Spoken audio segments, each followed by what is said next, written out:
વડોદરા માટે આજે આવતી ઇન્ડિગો એરલાઇન્સની 2 થી વધુ ફ્લાઇટ દિલ્હી અને મુંબઈ રૂટની રદ કરી દેવામાં આવી છે। કંપનીએ ઓપરેશનલ કારણોસર આ ઉડાન રદ કર્યાનું જણાવ્યું છે। મુસાફરોને તેમની ટિકિટના પૈસા રિફંડ રૂપે પરત આપવામાં આવશે। છેલ્લા એક સપ્તાહ દરમિયાન વડોદરાની કુલ 6 ફ્લાઇટ રદ થઈ ચૂકી છે। મુંબઈ વડોદરા રૂટની ટ્રેન ફ્લાઇટ ઉપરાંત દિલ્હી, ગોવા અને હૈદરાબાદની ફ્લાઇટ પણ અગાઉ રદ થયેલી છે। તો વડોદરા એરપોર્ટમાં વધુ 2 ફ્લાઇટ રદ કરવામાં આવી છે। ઓપરેશનલ કારણોસર ફ્લાઇટ રદ કરી દેવાય છે। મુસાફરોને ટિકિટના પૈસા પરત આપવામાં આવશે, રિફંડ કરી દેવામાં આવશે। તો વડોદરાથી આ સમાચાર સામે આવી રહ્યા છે। વડોદરાની અંદરથી હાલ અત્યારે એવા સમાચાર સામે આવી રહ્યા છે કે એર ઇન્ડિયાની ફ્લાઇટ જે છે આવતીકાલે ઇન્ડિગો એરલાઇન્સની જે ફ્લાઇટ છે વધુ 2 થી વધુ ફ્લાઇટ દિલ્હી અને મુંબઈ રૂટ પરથી રદ કરી દેવામાં આવી છે।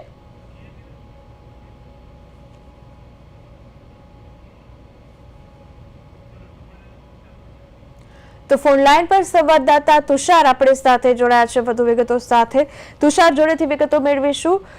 તુષાર, વડોદરા એરપોર્ટમાં વધુ 2 ફ્લાઇટ રદના સમાચાર સામે આવી રહ્યા છે। શું છે આ ઘટના અને ફ્લાઇટ રદથી મુસાફરોમાં કેવો છે માહોલ? ચોક્કસથી વિની, એક તરફ વડોદરા એરપોર્ટની જો વાત કરીએ તો વડોદરા એરપોર્ટ ઉપર ઇન્ડિગો એરલાઇન્સની 2 ફ્લાઇટો રદ કરવામાં આવી છે।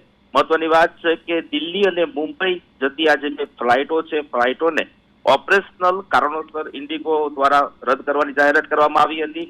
અચાનક જ આ પ્રકારની જાહેરાતને કારણે જે લોકોએ આ બંને ફ્લાઇટની અંદર દિલ્હી જવાવાળા અને બોમ્બે જવાવાળા જે મુસાફરો હતો એ મુસાફરોની હાલત અત્યારે કફોડી થઈ છે।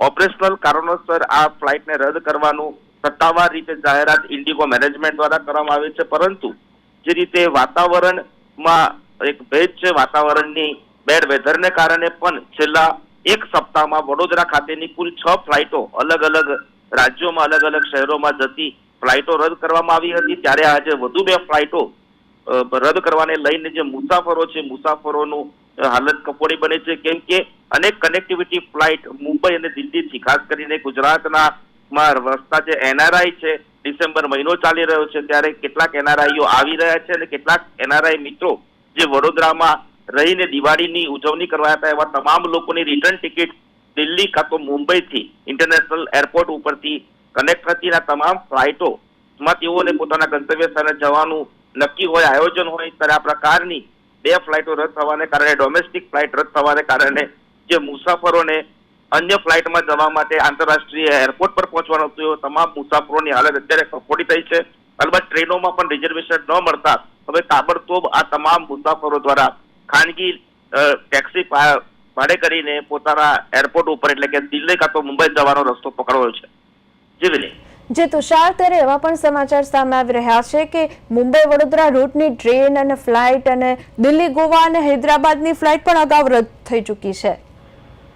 આ ચોક્કસથી મેં તમને જણાવ્યું આગળ એ પ્રમાણે જ કે ગત અઠવાડિયાની અંદર ક્યાંક ને ક્યાંક બેડ વેધરના કારણો આગળ ધરીને ઇન્ડિગો દ્વારા આ 6 ફ્લાઇટોને રદ કરવામાં આવી હતી। બીજી મહત્વની વાત છે, વડોદરા મધ્ય ગુજરાતનું શહેર છે, જે મધ્ય ગુજરાતનું કેન્દ્ર પણ કહી શકાય, કેમ કે વડોદરાથી આસપાસના 3 રાજ્યો મહારાષ્ટ્ર, રાજસ્થાન અને ગુજરાતના છેવાડાના ગામો કનેક્ટેડ લોકો વડોદરા એરપોર્ટને પસંદગીનું પહેલું સ્થાન આપતા હોય છે। ત્યારે આજે ઇન્ટરસ્ટેટમાંથી આવતી ખાસ કરીને દિલ્હી, હૈદરાબાદ અને ગોવાની ફ્લાઇટો પણ વડોદરામાં નિયમિત રીતે ઉડાન ભરતી હોય છે, નિયમિત રીતે પેસેન્જરો પણ મળતા હોય છે આ ફ્લાઇટને, પરંતુ આ પ્રકારે લાસ્ટ વીકમાં જે 6 જેટલી ફ્લાઇટો રદ કરવામાં આવી હતી અને ત્યારબાદ હવે બીજી 2 ફ્લાઇટો આજની દિલ્હી મુંબઈની રદ થવાને કારણે મુસાફરોને હાલાકી પડી છે। ક્યાંક ને ક્યાંક હવાઈ મુસાફરી કરનારા જે મુસાફરો છે તેઓએ હવે સોચી સમજીને આયોજનપૂર્વક અન્ય વિકલ્પ પણ પસંદ કરવાનો વારો આવ્યો છે। જે તુષાર, સાથે એવા પણ સમાચાર છે કે જે મુસાફરોએ અહીંયા ટિકિટ બુક કરી છે તે તમામને ટિકિટના નાણાં જે છે તે રિફંડ કરી દેવામાં આવશે। ચોક્કસથી વિનય, કેમ કે જે રીતે ઉડ્ડયન મંત્રાલયના નિયમો છે પ્રમાણે તમે આકસ્મિક રીતે આ પ્રકારની ફ્લાઇટો રદ કરી દો, એના માટે પછી કોઈ પણ કારણ હોય તો તમારે મુસાફરોને ટિકિટનું વળતર આપવું જ પડે, રિફંડ આપવું જ પડે।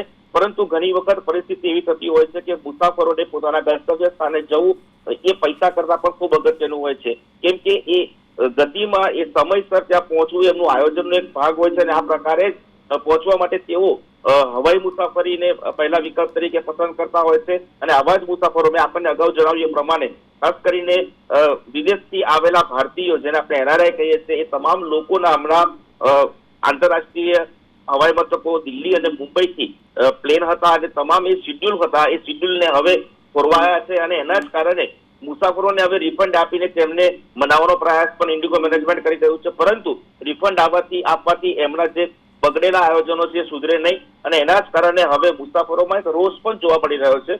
રિફંડ આપવું એ નિયમ પ્રમાણે આપવું જ જોઈએ, પરંતુ રિફંડ આપવાથી મુસાફરોની જે હાલાકી છે હાલાકીનો અંત નહીં આવે. જી બિલકુલ તુષાર, આપ અમારી સાથે જોડાઈને તમામ વિગતો આપવા બદલ આપનો આભાર.